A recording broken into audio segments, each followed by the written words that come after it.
Hello viewers আপোনালোক সকলোৰে ধন্যবাদ জ্ঞাপন কৰিছো। এয়া প্ৰথমতে মই লৈ লৈছো গৰুৰ হাৰ্ট আৰু তিলাই এইখিনি ধুনীয়াকৈ কাটি ধুই পখালি লৈ লৈছো। এয়া পিয়াজ কাটি লৈছো, আদা নহৰু কেঁচা জ্বলা লৈ লৈছো। এয়া মই নহৰু আদা আৰু কেঁচা জ্বলাখিনি মিক্সিৰ বাটিত লৈ লৈছো। এইখিনিক মই পেষ্ট বনাই লৈ লম। এইখিনি পেষ্ট বনাই লম। ইতিমধ্যে মই কেৰাহী বহাই দি দিছো। কেৰাহী গৰম হওঁতে ইয়াতে দি দিছো গৰম মছলা, সৰু ইলাচি, লং, দালচিনি দি এইখিনি গৰম হৈ আহোঁতে তাতে দি দিছো পিয়াজ। এয়া মই হাৰ্টখিনি লৈ লৈছিলো প্ৰায় 700 গ্ৰাম আৰু পিয়াজ মই লৈ লৈছো ডাঙৰ জোখৰ 4টা কাটি। এইখিনিক ধুনীয়াকৈ ৰঙচুৱাকৈ ভাজি লৈ আছো। এইখিনি ভাজা হৈ যাওঁতে পেষ্ট কৰি লৈ লোৱা আদা নহৰু আৰু কেঁচা জ্বলাখিনি দি দিছো আৰু এইখিনিকো ধুনীয়াকৈ লৰাই ভাজি লৈ আছো। এইখিনি ভাজা হৈ যাওঁতে ইয়াতে দি দিছো হালধি গুড়ি 1 চামুচ, জিৰা গুড়ি 1/2 চামুচ, ধনিয়া গুড়ি 1 চামুচ আৰু কাশ্মীৰী ৰঙা জলকীয়াৰ গুড়ি 1 চামুচ। লগতে এয়া মই ঘৰত বনোৱা বিশেষ মছলা এটা এয়াও দি দিছো 1 চামুচ। এইখিনি ভাজা হওঁতে তাতে মই হাৰ্টখিনি দি দিছো আৰু ইয়াক লৰাই ভালদৰে ভাজি লম। আৰু নিমখটো দিব পাহৰিছিলো আৰু এতিয়া মই জোখমতে দি দিছো নিমখ। এইখিনি দি ভালদৰে ইয়াক লৰাই লৈ আছো। এইখিনি ভালদৰে লৰাই লৈ ইয়াক মই ঢাকনা মাৰি দি দিছো।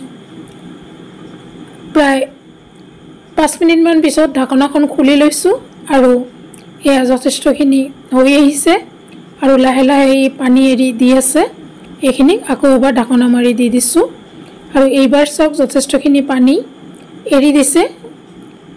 এইখিনিক লৰাই মই পানীখিনি ধুনীয়াকৈ শুকাই লৈ ল'ম। এইখিনি লাহে লাহে ভাজা হৈ আহিব আৰু যিমানে ভাজা হ'ব ইমানে ইয়াৰ টেষ্টখিনি বৃদ্ধি পাব।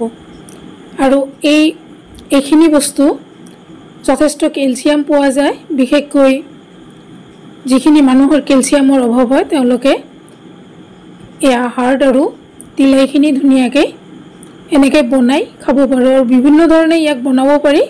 মই আজি চিম্পুলকৈ বনোৱা ৰেচিপিখনে আপোনালোকৰ আগত লৈ আহিছোঁ। এইখিনি মোৰ ভাজা হৈ গৈছে। ইয়াতে মই গৰম পানী দি দিছোঁ ওপৰলৈকে আৰু এইখিনি দিয়াৰ পিছত ভালদৰে লৰাই ইয়াক মই এতিয়া ঢাকনা মাৰি দি দিম। এইখিনি লৰোৱা হৈ গৈছে আৰু এয়া ঢাকনাখন মাৰি দি থৈছোঁ। এইখিনি ধুনীয়াকৈ হৈ আহি আছে আৰু ইয়াতে দি দিছোঁ মই 1/2 চামুচ গৰম মছলা। এইখিনি দিয়াৰ পিছত ভালদৰে এবাৰ লৰাই দিছোঁ আৰু ঢাকনা মাৰি কম জুইত ইয়াক আৰু 5 মিনিটমান বহাই থৈ দিছোঁ। এইখিনি হৈ যাওঁতে এয়া মই নমাই লৈ লৈছোঁ আৰু কালাৰটো চাওক কি বৰ ধুনীয়া হৈছে আৰু এনেকৈ ভাতৰ লগত ৰুটিৰ লগত খাবলৈ বহুত টেষ্টি। আপোনালোক সকলোলৈ ধন্যবাদ জনাই আজিলৈ সামৰিছোঁ।